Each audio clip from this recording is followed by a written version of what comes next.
Why would anyone leave their country, their name, and their old life just to enter one of the harshest military forces in the world?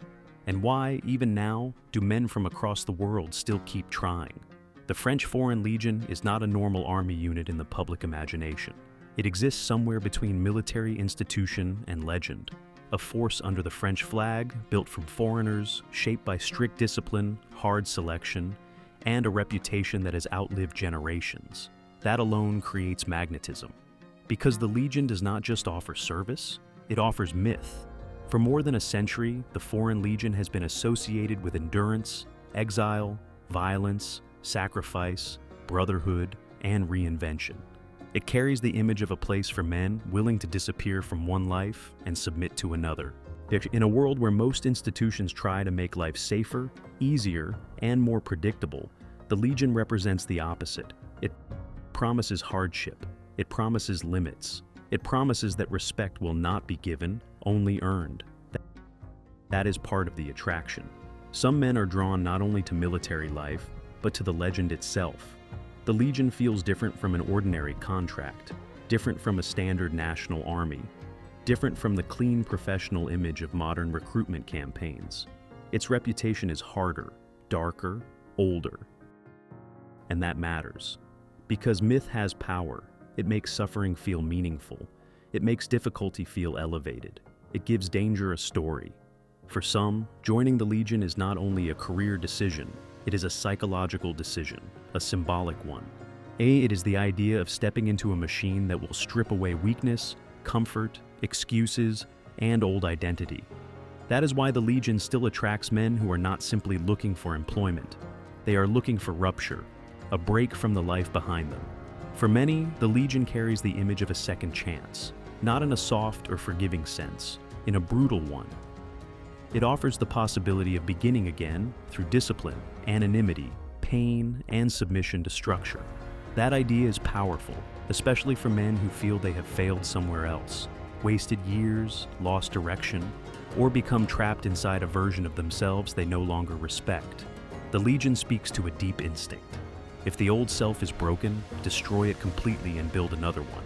That is not fantasy for everyone, but it is a serious emotional force.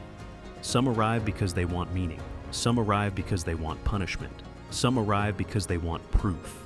Proof that they can endure more than they believed. Proof that they are capable of becoming harder than their past.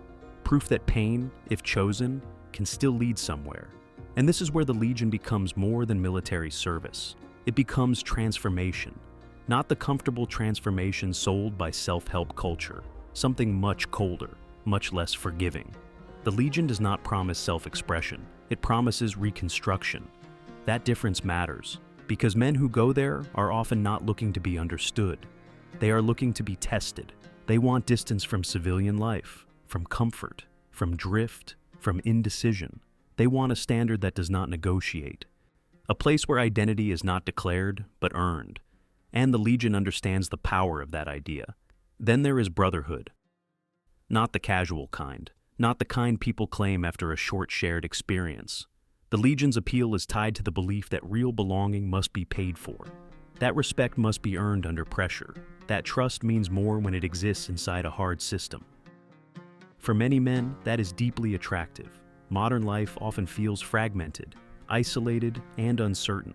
The Legion offers the opposite image: hierarchy, order, common hardship, and a brotherhood forged through discipline rather than convenience. It tells men that if they survive the process, they will not just join something, they will be remade by it. And with that comes status, not glamorous status, not celebrity, not comfort, a harder kind. The status of having done something most people would never dare attempt. The status of having endured an institution that does not shape itself around the individual. The status of belonging to a name that carries fear, fascination, and historical weight. That is another reason men still come. But none of this makes the Legion romantic in any simple sense. Because the real cost is high. The Legion is not a fantasy space where damaged men walk in and emerge as heroes. It is a rigid system with physical risks, psychological strain, harsh discipline, and the possibility of failure at every stage. Its image has been romanticized for decades, but the lived reality is far less poetic.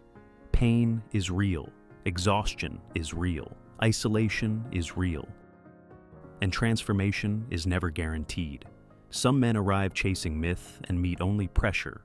Some seek a second chance and discover that structure does not automatically save anyone.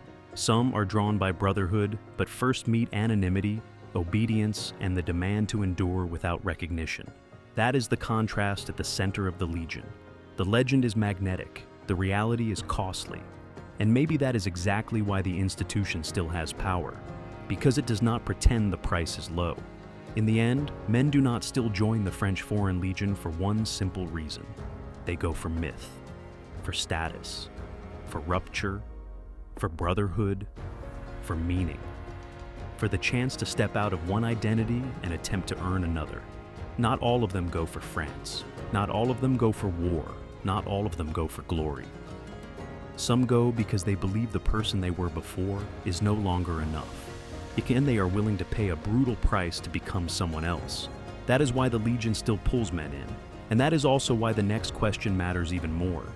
What actually happens when they try to enter?